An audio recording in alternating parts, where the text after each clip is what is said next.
Swift has a message for your parents after getting tough family news. But first, Sandra Bullocks' chilling 911 call after an alleged stalker breaks into her home. Someone broke into my house. I'm hiding in the closet. Yes, they are. I just saw them walk up to the attic. This is the haunting 911 call Sandra Bullock made as an obsessed fan broke into her house last June. I hear someone banging on the door.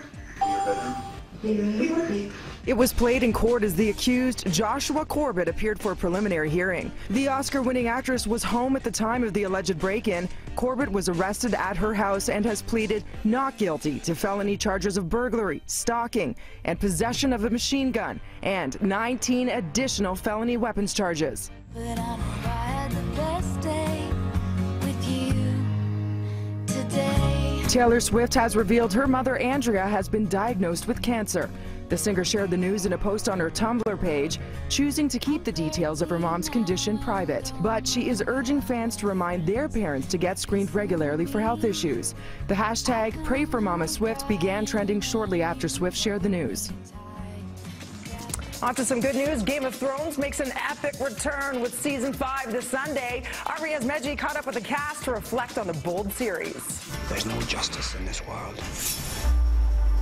Not unless we make it. Okay, let's talk Sansa Stark. She just oozes confidence Season 4, and we really see the evolution of her character. She's changed into Dark Sansa. I think she's going places, but I really have no idea where or what's going to come in the future. But I don't feel like she's, reached her full potential yet. I think it's fair to say 50 Shades of Theon Greyjoy, that was front and center in Season 4. Yeah, I mean, the Season 4, I think, was more sort of mental torture than anything else. Nudity's a big part of the show. Was it an easy decision for you when they said, okay, you're gonna have to bear all? For me, it's just a body at the end of the day. So when I had to do that, I didn't feel like it was because, oh, it's Game of Thrones and that's just what they do. There was nothing salacious about it. Jack Gleeson. You know you've got a good show when you have so much shade that gets thrown out online and hatred for his character, which is obviously a credit to the job he did. But what is Jack Gleeson like in real life? Jack is the most intelligent, funny, just really kind person, probably the nicest person on the set of Game of Thrones. What is your favorite part of Game of Thrones in the aspect that makes this show just such a massive hit?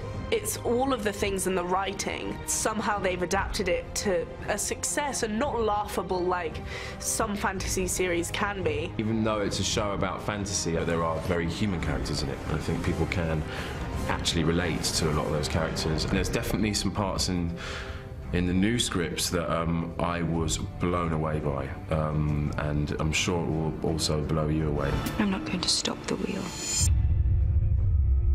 I'm going to break the wheel.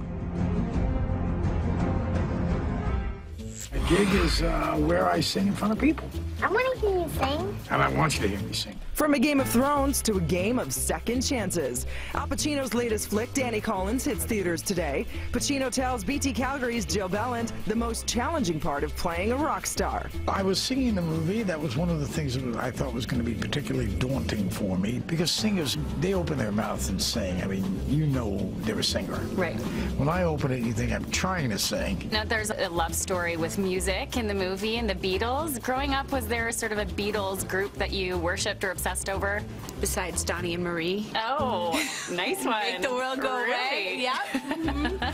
Yeah, I could play it on my saxophone if you want to. Come on. Sure. Saxophone? For sure. Oh. Marching band.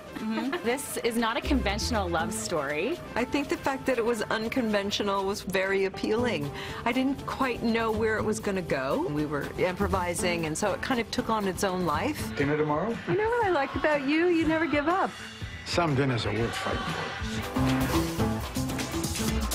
Donnie and Marie, another reason to love Jennifer Garner. So what do you think? Does Al Pacino make a convincing rock star? Tweet us, hoo-ah, at NCity.